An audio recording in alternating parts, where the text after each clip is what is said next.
Yeah, this is a sign that was throughout World War II. We saw that posted all over. Okay, next. Next. Oh, and there's General Patton. You don't see his white pistols. And some of the women who were flying, they weren't actually in actual combat, but they did transport a lot of materials back and forth, flying planes. And there's Winston Churchill. I'll tell you a little thing about Winston Churchill. Winston Churchill did not get along with Mary Astor. They were bitter toward each other. They didn't like each other. So one day, at a particular ball that they had there, Lady Astor walked up to Churchill and said, "If you were my husband, I'd put poison in your coffee." And he said, "If you were my wife, I'd drink it."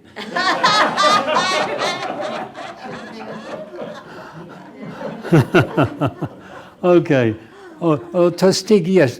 Some of the black aviators, the Tuskegee, they did a great job. And, it's good that they did become involved. See, when we were in Europe, as I told you the other day, whenever we asked for replacements, we always got white men. We never got a black man. So there was some kind of prejudice on the part of the upper echelon of military. Okay, next. That looks like MacArthur, huh? Yeah, that's General MacArthur. I'm going to tell you a little bit about him later. And here's one of the meetings now. This was not the meeting at Potsdam, I know that. Probably at Casablanca or somewhere. And here we have Churchill and Roosevelt and Stalin. Is that Stalin? Yes, it is Stalin back there. So they had a number of sessions, so about maybe 4 or 5, and they'd meet in different parts of the world, some in Africa, some in France, and they would discuss war strategies. And of course, at some of these meetings here, Stalin and Churchill were begging Roosevelt to get America involved in the war. And of course, they didn't get into the war until, well, let's see. Yeah. What happened with Japan? The United States was sending Japan oil and iron ore. They needed the iron ore and they needed the oil because they were expanding militarily, building bigger and bigger. Well, of course, the Japanese were fighting in China, and we still continued to send them oil. However, when they attacked Indochina, which was owned by the French, the United States says no more oil. So they refused to send the Japanese oil, and the Japanese became irate over that, and they realized if they wanted to expand the way they intended, they needed oil, and so that's when they attacked us at Pearl Harbor. Okay. And oh yeah, this looks like Mussolini and Hitler. Oh, this is quite a famous photo here. This is a Frenchman here. You can see just about to cry. And this is when the Germans entered Paris and took Paris, and you could see how sad he was. And won a Pulitzer Prize too. Yeah, and again, you can imagine how jubilant the French were when Paris was liberated, and the United States really did a good thing. Instead of the U.S. Army marching into Paris, because the Americans took Paris, the Americans stepped aside and they permitted General de Gaulle to walk down the Champs-Élysées, and the French people cheered him, and he had French soldiers behind them, and that was a good thing, a smart move on the part of the Allies. And this one here, this is probably the most popular picture in World War II. This is raising the flag at Iwo Jima. You know, I live in Smithfield now, and right across the street, my neighbor was on Iwo Jima and saw the raising of the flag. Yeah, he was shot in the arm and sent home because he was wounded, and he passed away last year. Just about 5 months ago. Yeah, just a few months ago he passed away. He was there. He saw it. He told me some of the things that happened on the islands there, how vicious the Japanese were. Okay, you know, it's a funny thing. Yeah, this is a funny thing that I couldn't understand about war. Now, in World War II, in D-Day, the Germans were there, prepared for an invasion, and they tried to stop the invasion before the Americans got on land. But there were islands in the Pacific where I thought the Japanese would fight and prevent the Americans from landing on their beaches, but sometimes they didn't. They would let the Americans just go right up to the beach and never fire a shot, and they would land on the beach and walk on the beach and walk inland and still never a shot. But what the Japanese did, they built trenches, one trench, and then they'd fight at that point, and then when too many Americans were overwhelmed, they'd move back and have another row of trenches dug. So they had a series of trenches and caves into which they kept retreating but fighting throughout. I'll tell you a little bit about after the war, when we were still in Germany. I think I told you we would make raids on the German houses after. Yes, I did. Yeah, and we try to confiscate any rifles or ammunition if they had such things. And of course, the Germans didn't care too much for that. But I don't know whether all the armies did, but Patton's Third Army certainly did that. He didn't want the Germans to have any kind of weapons. By the way, we're still in Europe after the war, and the war is going on in the Pacific, and we were told that we're not, after we finish with Europe, we're not going home. We're going directly to the South Pacific. So we didn't look forward to it. You know, we're so tired of war there. We didn't want any part of going to the South Pacific. So when the United States dropped the first bomb on Hiroshima, and then later on they dropped another bomb, but some people, and sometimes I would read this in the paper, that perhaps it was unnecessary to do that. We shouldn't have dropped the atomic bomb. Well, if they were in Europe and they were told, you're not going home, you're going to go and fight in the Pacific, I was the happiest guy in the world when I heard they dropped the bomb and shortly the second bomb and the war was over there. I was, overjoyed because I knew I would go home instead of getting into another war in the South Pacific. So that was my feeling. And when I hear anyone say, well, maybe we shouldn't have done that, and I was saying, well, if you were in Europe at the time, you'd be saying, yes, I'm glad they dropped it. I told you that Einstein and Fermi and Oppenheimer went to President Roosevelt and told him that the Germans were building the atomic bomb, and we'd better get busy building our own. And Roosevelt was wise enough to allot huge sums of money to what we call the Manhattan Project. That was the group that was building the atomic bomb. So he did allot a great deal of money for that smart move, and he had some excellent people developing that bomb, and they were working in Chicago at the time, Chicago of Loyola. And as they proceeded, building and building, learning more and more about building the bomb, then they moved to Los Alamos in New Mexico, because if they wanted to develop and test a bomb, they were right in Chicago. Chicago was too highly populated, so they moved into New Mexico, which was rather barren, and isolate it so they could develop, not only did they develop the bomb, then they had to test the bomb. Now, the first, the first bomb they tested was called the Little Boy, and they tested it up on a steeple, and they didn't know really what was going to happen with this bomb. And when they detonated the bomb, some of the men were a little closer than they should have been, and they were burned by the bomb. But those were further back were safe, but there weren't too many of them. But that was their practice, and as soon as they detonated the first atomic bomb, they informed Truman, because Roosevelt died, remember, just before the war ended, and Truman took over. When Truman took over, he had no idea about the atomic bomb. He didn't know that they were developing he knew nothing. And then he became president. Of course, then they revealed everything to him.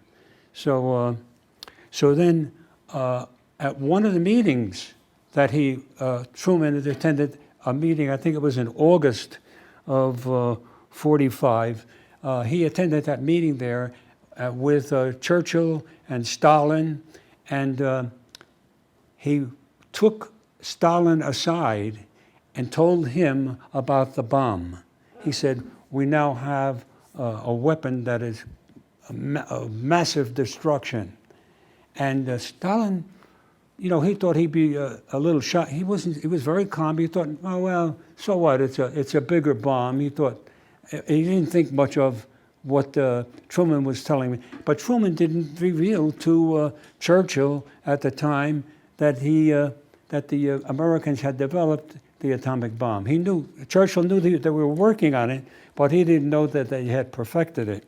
So I don't know why Stalin was so cool to that, but he just took it off as nothing at all. Maybe he was just trying to not be. He didn't want to be impressed with the American achievement. Yeah, this is another thing too. After the sneak attack by the Japanese, the Americans became wary. The Japanese really expanded. They were taking island after island, the Philippines, and they kept taking more and more islands, and they were all the way up into the Aleutians. They were really in part of the United States because the Aleutians are part of the U.S. They really had troops in the Aleutians, so they were very close to the United States. And then the United States then started to move the Japanese away from the coast, and they put them in, well, I wouldn't call them camps. They're not concentration camps. I don't want you to compare them with what the Nazis had. But they were placed, isolated, in camps, taken away, and because we were afraid that they might begin sabotaging military installations and so forth. So the Japanese, of course, there was a lot of resentment on the part of the Japanese, but it was a necessary thing. And Roosevelt did that, and he probably did the right thing. Yeah. I just want to go back to a couple of things that happened that I didn't mention to you when we were on the front lines in the foxholes. One night I was in my foxhole and I heard a sound. I heard someone talking, and I got up and I was listening, and then I heard this. It was a German. He was trying to surrender. Remember I told you how difficult it is to surrender? Well, here is this German walking up the road. It was like it was a stony road, and I could hear his boots hitting. And as he came closer, I realized he was saying, "Comrade, comrade." That's the word I heard. He woke me up when he was saying that. So he was saying, "Comrade, comrade." And I said, well, Handy Hoke. When I said Handy Hoke, well, I heard one gunshot and another gunshot, and I hit the Americans start firing like crazy, and then I could hear the German running down the road. He was running away. Now, I don't know how, he kept running, and he may have gotten away, but he kept running all the way down the road, and we just scared him. As I said, the American men were really trigger happy. They would pull that trigger at an instant. So anyway, when we finally got on the attack in the Pacific, we began to take back island after island at terrible cost in lives, and all our war supplies now were going to the South Pacific, not to Europe anymore. So we had tremendous supplies there of men and materials, planes, and so forth. So we began taking islands back from Japan. However, it was difficult. We wanted to bomb the Japanese, Japan itself, but we weren't close enough to bomb them. The only one who really bombed Japan was General Doolittle. He took his planes and they went over Japan and they bombed Japan, but they didn't have enough fuel to get back to safety, back to our lines. So they went right across into China and they landed in China. And so then we tried to get, we kept taking islands and islands that got closer and closer to Japan. And then finally, we took Okinawa and the Marianas shortly after that. And now we had planes that could fly to Japan. And even then, we couldn't fly to Japan until Boeing came up with the B-29 Flying Fortress. Now, that was a huge plane, and it went many, many miles, thousands of miles it could go. And it was able to go over Japan and drop bombs on Japan. Now, the first bombs that they were dropping were fire bombs, because the Japanese had homes that were built with wood and other flammable materials, so we dropped a lot of fire bombs on Japan, and we were getting closer and closer to them. I don't think at that time we could. I don't think it was worthwhile to drop explosives on Japan. But however, the fire bombs did cause a lot of panic in Japan. We were ready to drop. We had a successful detonation of the first atomic bomb. By the way, the first atomic bomb was made from uranium, but the second bomb was made of plutonium. The uranium we had to get from the ground, and it was limited, but the plutonium they could manufacture by themselves without using uranium. And the plutonium bomb was much more powerful than the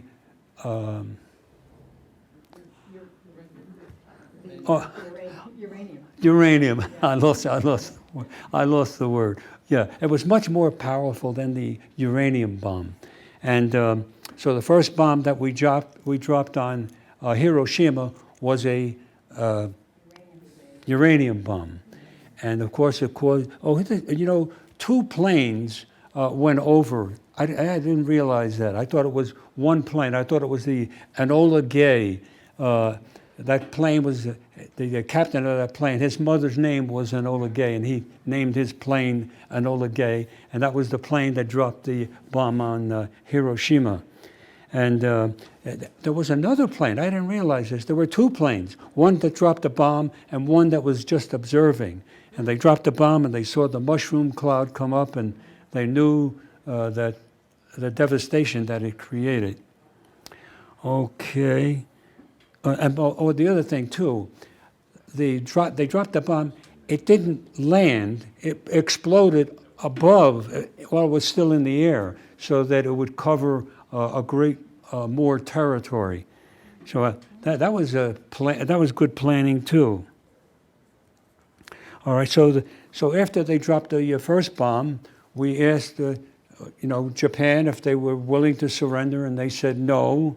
So we said, well, if you don't surrender, we're going to drop another bomb.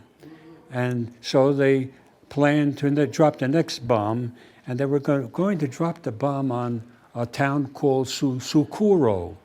But Sukuro, when they got to Sukuro, it was very cloudy, and the visibility was very poor. So they, instead of bombing Sukuro, they went ahead to Nagasaki, which more had a lot of naval equipment there. And the second bomb was dropped on Nagasaki, and that was the plutonium bomb. And still the Japanese didn't surrender. And actually, there was a war cabinet in Japan, and some of the members on the war cabinet wanted to surrender, and other members of the cabinet, those who were with Tojo and his crew, they wanted to continue to fight, even though we had the atomic bomb. So the argument went back and forth, and finally, was unprecedented.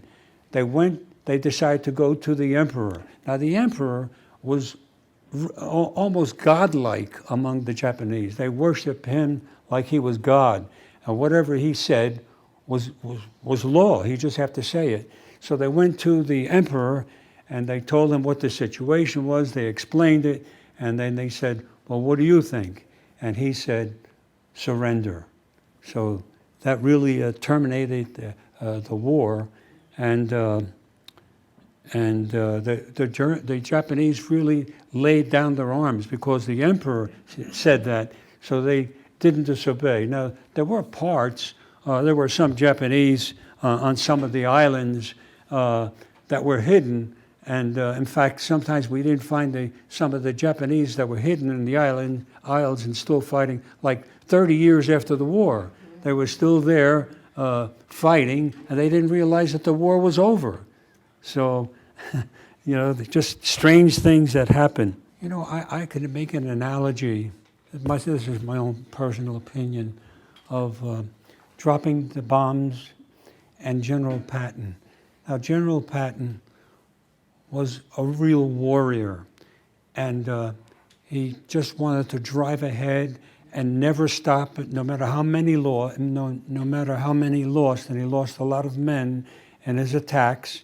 But he kept gaining, and he was winning the war, and really did so much to win the war to make it end earlier.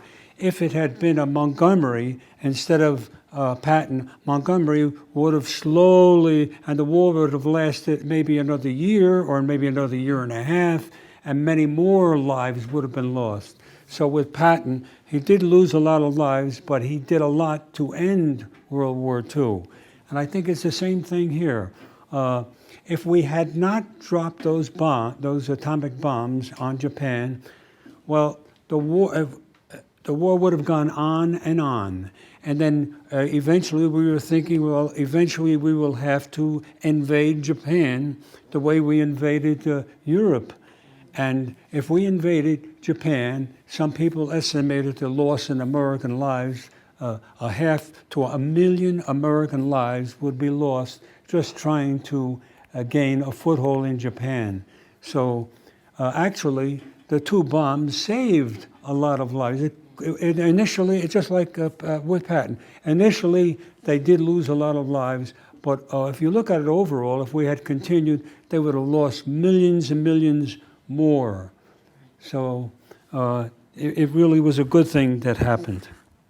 It took us a while really before we had to retake a lot of islands that the Japanese held, and we kept doing that. And then the Japanese made one final assault. They were going to make an assault on Midway, and they had the major portion of their fleet attacking with many aircraft carriers, battleships, and destroyers. And they were going to make their attack on Midway. Well, Nimitz was ready for them. They had broken the code of the Japanese, and they knew that the attack would come at Midway. And they were ready. They had their own aircraft carriers there. They had their submarines there. They had all their military items they needed to conduct the war. And when the Japanese neared Midway, the United States sank 4 of their aircraft carriers, and the 4, and that was it. They no longer had that power. The United States lost 1 aircraft carrier in that Battle of Midway. So we really had now not only superiority of the air, we had superiority of the sea as well, because the Japanese fleet was practically destroyed at Midway. And I want to tell you a little bit about when the war was over and we were coming home.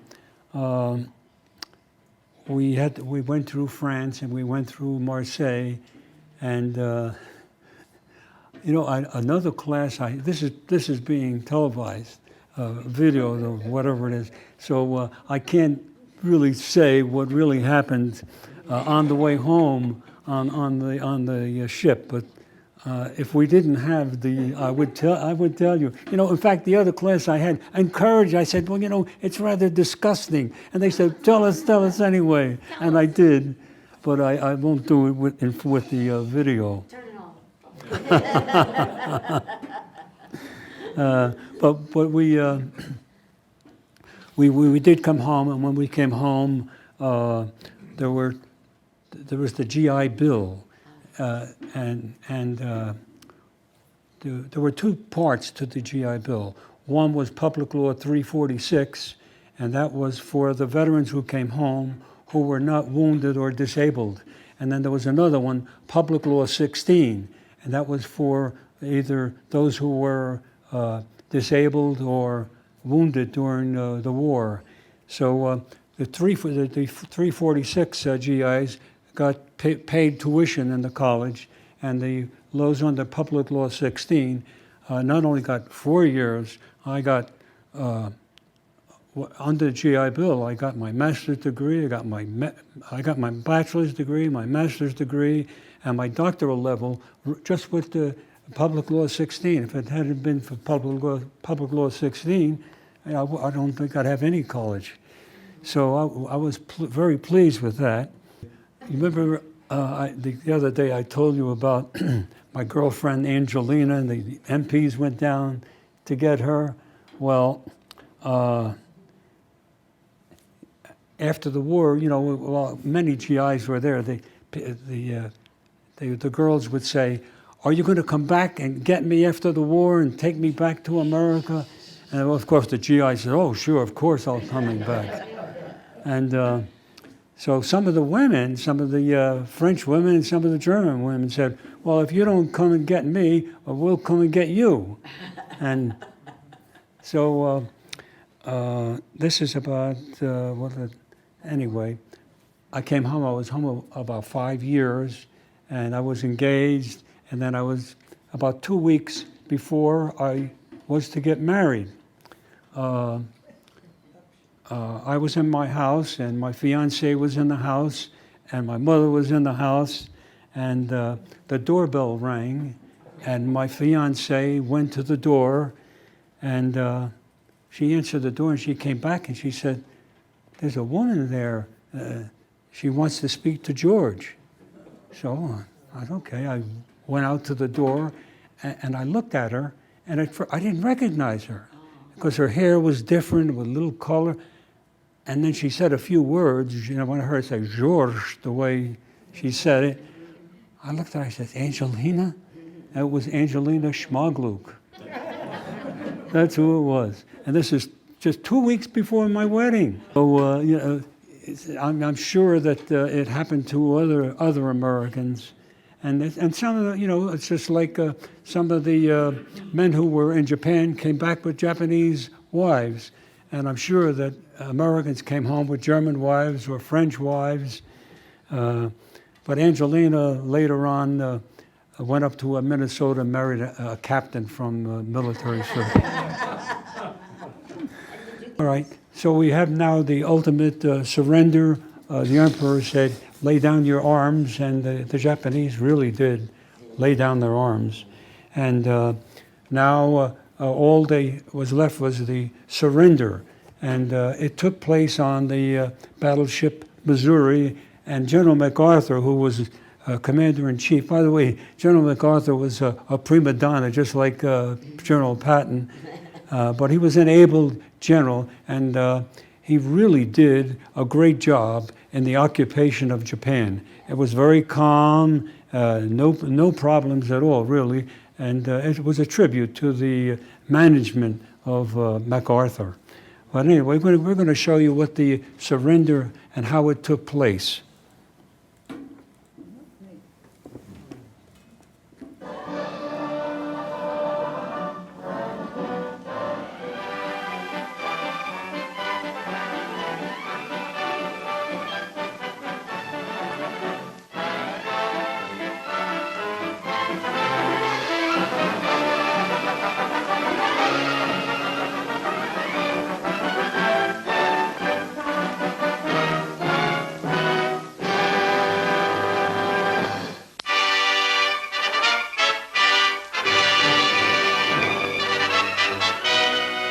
Battleship Missouri, 53,000-ton flagship of Admiral Halsey's Third Fleet, becomes the scene of an unforgettable ceremony marking the complete and formal surrender of Japan. In the Bay of Tokyo itself, the United States destroyer Buchanan comes alongside, bringing representatives of the Allied powers to witness the final capitulation. General of the Army Douglas MacArthur, Supreme Allied Commander for the occupation of Japan, boards the Missouri. Fleet Admiral Nimitz, Pacific Fleet Commander, and Admiral Halsey welcome MacArthur and his Chief of Staff, General Sutherland, aboard. Admiral Nimitz escorts General MacArthur to the Missouri's veranda. When the Germans defeated the French, they took them into Compiègne in that railroad car, and it was humiliating. They wanted to humiliate the French. And you'll see here where the surrender takes place with MacArthur as the Supreme Commander. It's very dignified, you'll see. Quite a difference. The 20-minute ceremony is to take place. It is Sunday, September 2nd, 1945.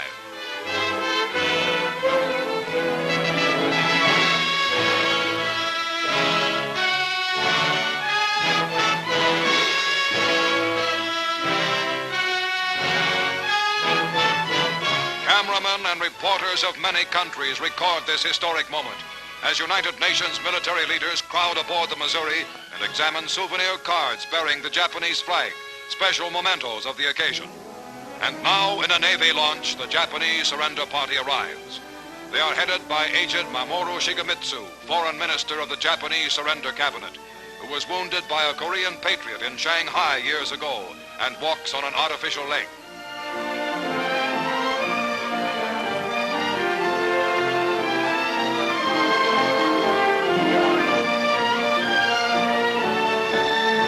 The Japanese delegation lines up on the opposite side of the surrender table from the Allies. A war which had entered its 8th terrible year in China, which had raged for 3 years and 9 months for America and Britain, which was the brutal, costly eastern half of the most horrible worldwide war in human history, is now within minutes of ending for good. General MacArthur speaks. We are gathered here, representatives of the major warring powers, to conclude a solemn agreement whereby peace may be restored. The issues involving divergent ideals and ideologies have been determined on the battlefields of the world, and hence are not for our discussion or debate. The terms and conditions upon which surrender of the Japanese imperial forces is here to be given and accepted are contained in the instrument of surrender now before you. As Supreme Commander for the Allied Powers, I announce it my firm purpose, in the tradition of the countries I represent, to proceed in the discharge of my responsibilities with justice and tolerance, while taking all necessary dispositions to ensure that the terms of surrender are fully, promptly, and faithfully complied with. I now invite the representatives of the Emperor of Japan and the Japanese government and the Japanese Imperial General Headquarters to sign the instrument of surrender at the places indicated. You want that Yeah, one? this is what, Okay. this is something that Donna made when we sent it for the medals. We received them, and Donna set this up here. This is the Purple Heart is the only one he had. Yes, for 30 years or 40 years. That's And the then only he got one I 40 had. of them. I'm proud of a lot of things there, but I'm proudest of all of that one that right there. That's the Marksman. Combat Infantry Badge. Yeah. That one means more to me than any other medal that I have. And when I see other officers and generals with the ribbons that they have, I'm impressed. But when I see that, I know that he was in the foxholes, and I know what he went through. And I just want to tell you some things that happened after the war. Like when we were, how filthy we were, and we did get a lot of, like I told you about the lice that we had. That was one thing. And then later on, we got scabies.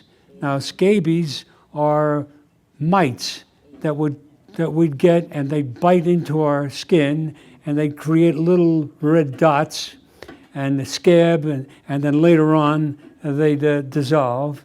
And then I don't know how many different diseases the soldiers got in Japan, when they're in the South Pacific, or in Europe, but I can tell you just what I got, so you get an idea.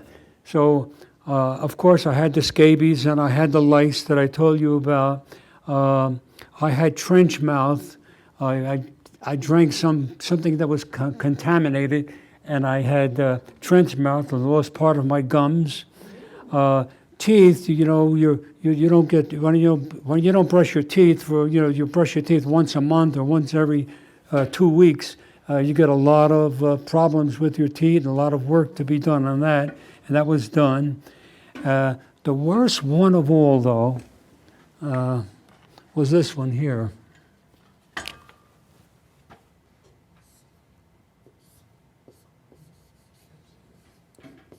It's tinea. Wait. Yeah, because they can't read it too well. Versicolor. Tinea versicolor. That's what it's called. Okay. Yes. So that was something I came home with, tinea versicolor, and I'd go to the. Well, I'll tell you what it looked like, and then I'll tell you I went to the VA so many times to see if they could cure it. It was. It discolored your skin. The sun, whenever I went into the sunlight, the sun would I would tan certain parts of my body where I had the tinea versicolor. It wouldn't tan, so I had brown and white spots all over my back. And I remember one time I went to the seashore, and my brother-in-law looked at my back for the first time. He said, "Oh, it's disgusting." It really looked disgusting. So the thing is, I had that when I came home, and I kept going to the VA for 1 year and 5 years and 10 years and 20 years, and I still had the tinea versicolor. I couldn't get rid of it. They tried all different kinds of ointment. In the meantime, I gave the tinea versicolor to my daughter and to one of my sons. My other son didn't get the tinea, and my wife didn't get the tinea versicolor. And I married Donna, and Donna never got tinea versicolor, but her daughter, this is how many years? 40 years later, I still had tinea versicolor. Yeah, I couldn't get rid of it. And then finally one day, I went to my general practitioner, my doctor, my family doctor, and he looked at me and said, "George," he said, "you have tinea versicolor." I never knew the name of it.